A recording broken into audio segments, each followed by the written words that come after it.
And we're joined by Ambassador Gurjeet Singh, former senior diplomat, to help us unpack this story. Thanks very much, Ambassador Singh. Now, how has President Murmu's visit actually advanced India-Africa cooperation in key sectors, MOUs and pharmaceuticals, capacity building, cultural exchange? President Murmu's visit to Botswana has shown India's development cooperation in full form. And I must compliment the people who organized this visit for the wide and diverse agenda that they have provided. You have shown a lot of the cheetahs, and now Botswana is likely to join the Big Cats Alliance. Botswana is already a member of the International Solar Alliance and the Coalition for Disaster Resilient Infrastructure. So now we are looking at expanding trade and investment, energy and renewable energy, and looking at other aspects like skill development and defense. One of the areas where I think we have made a stride is by promising supply of antiretroviral drugs. Yes. Now you see in Botswana, almost 20% of the people between 15 and 64 years of age are HIV positive. Yes. This is one of the highest rates in Africa.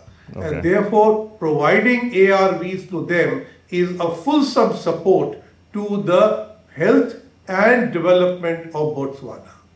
Now, let's look a little more closely at the cheetah conservation efforts. 8 cheetahs, and we are looking at, trying creating some sort of bigger gene pool between the cheetahs. How does it actually reflect the conservation efforts of both the nations? As your report rightly said, that it's Namibia and Botswana which hold the bulk of African cheetahs.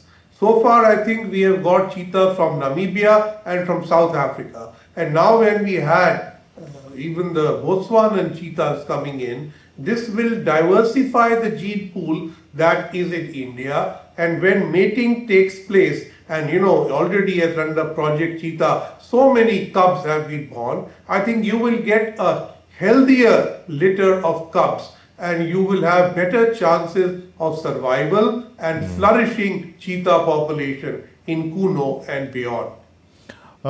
Ambassador Singh, also, in what way, did President Murmu's engagement with Botswana's diamond industry sort of strengthen India's role in value addition and also skill development? And after all, the diamond sector is something that India can contribute a great deal to in terms of polishing. Since the first state visit that the President of Botswana, Advocate Bokko, is receiving in his term. So it has its own significance.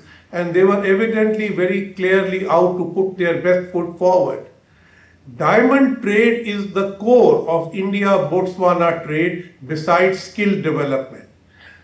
Out of the $500 million of bilateral trade that India and Botswana have, it is diamond which constitute the bulk, because Botswana is the second largest producer of rough diamonds in the world. This diamond trading center that you are showing has been in existence for a few years, and during the India-Africa Summit 2, India had offered to augment the capacity of cutting and polishing in Botswana by even setting up an institution. Lots of Indian companies have invested there and have also started local cutting, so that it is not only rough diamonds, but some value addition is done locally to give Botswanans a piece of the big diamond lucrative pie. So I think diamonds are a core of the economy, the investment, the trade, and the skill development aspects of India and Botswana working together. And, we always use these terms like shared democratic values, all sorts of, and also global governance and things like that. To what extent are these actually, seriously understood where during meetings like this, and how they reaffirm, actually the shared democratic values that the countries share, and also they have mutual respect for the institutions of governance in the global world. Any country, these words have meaning. It is in Botswana. Botswana is perhaps the most democratic of the countries in Africa. When the Africa peer review mechanism was set up, Botswana was among the first to submit itself voluntarily to peer review. It has won the Mo Ibrahim Prize for good governance in Africa, though that prize has not been awarded for the last 5 years since. Similarly, Botswana has held regular elections, and I think they have changed government 3 times, bringing back President Boko's party after a hiatus. So they are truly a democratic government which has good governance at its core. And I think with them, these words ring true. You also did mention about the supply of antiretroviral drugs. And India's also a broader role India plays, in public health in Africa, in the health infrastructure sector as well. There's pharmaceuticals. To what extent has all this really enhanced ties and trust? If I remember correctly, perhaps India has supported public health facilities in Botswana earlier as well. You see, Botswana is not a very large country. It has 2.6 million people. It is about 1/10 the size of Delhi in terms of population. And yet you can see the prevalence of HIV. So that is a major risk to this country. It is a well-governed country, but given its small size and small economy, the opportunities for trade and investment have been limited, and India has used them well.